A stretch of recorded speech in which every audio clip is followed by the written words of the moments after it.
T-Man 978 Chill Review. Hello everyone, T-Man 978. Welcome to another Chill Review. This time it's 25th anniversary G.I. Joe Beachhead. Look at him. He comes with this little stand right here that says G.I. Joe on there with one peg. He does have two peg holes under, well, one peg hole under each foot. But this particular stand has one peg, as you can see right there. He is nicely detailed. They sculpted and painted it. They sculpted in and painted this knife right here on the side of his leg. He has nice boots. Like it. Here is the bottom of the boots with the peg. You see he has the camo pants right there. I'm not sure what's, maybe these are like mines or whatever, or time proximity mines or time mines.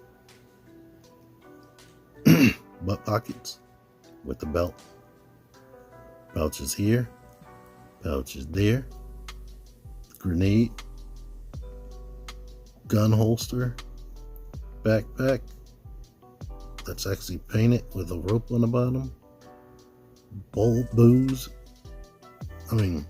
Arrows, sorry, for his bow gun right there. He has this assault rifle, and here's the face.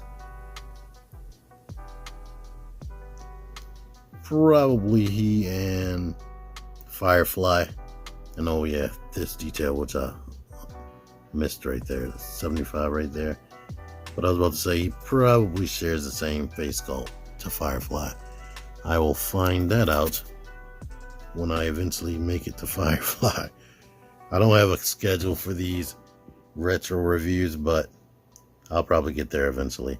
And note this red rope right there. Wait, what is that? Oh, you know what? Oh crap.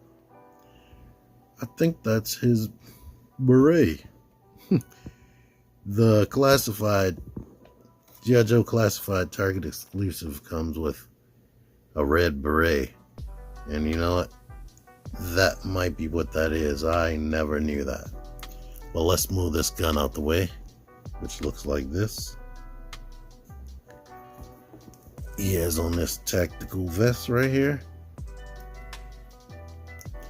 which is a pliable but sturdy material. They did paint right there, those buckles. That is silver. I don't know if you can really tell. They did paint that.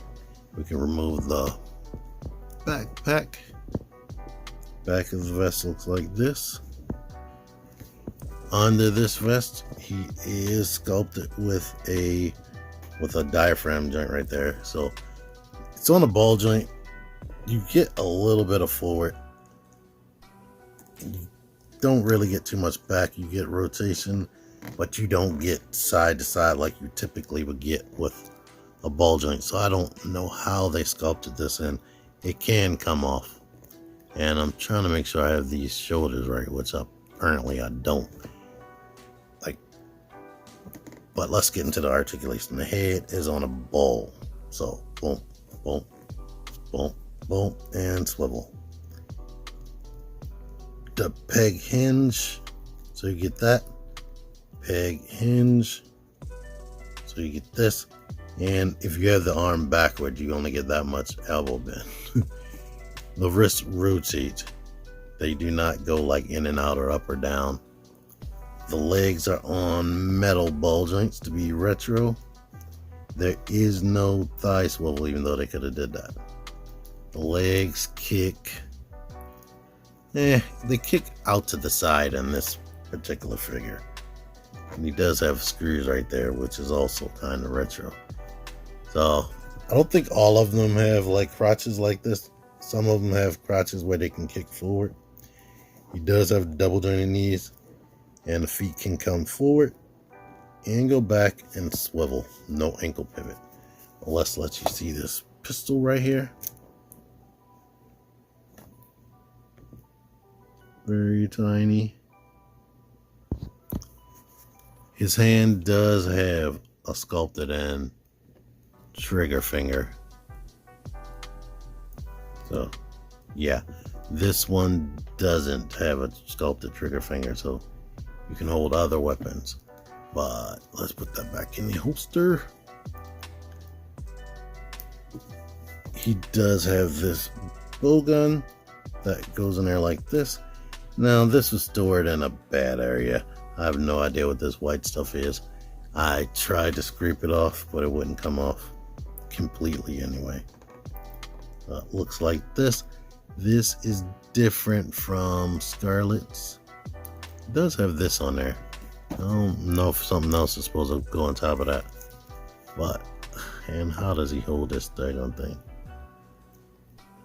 Yeah, I have no idea the correct way to make him hold this bow gun. That was one of my issues with the 25th anniversary figures, or G.I. Joe in general. They would sculpt the guns to look proper, but then the hands, there will be no human way that you can possibly get the hands into the trigger hold or whatever. But luckily he can hold it with this, and we can fake it with that. So there we are. Without the vest, his arms actually can crunch in all the way. They put like a little groove to accommodate for that. And of course you would have slightly less limitations as far as holding weapons in front of his body. Come on. Because you can move it. Well, the arm still has enough space right there because of the lack of a bicep swivel and lack of a double joint. I mean, it's not really even getting in the way of what you were already having with the vest on. But it seems like you can put it under his arm right here a little bit better.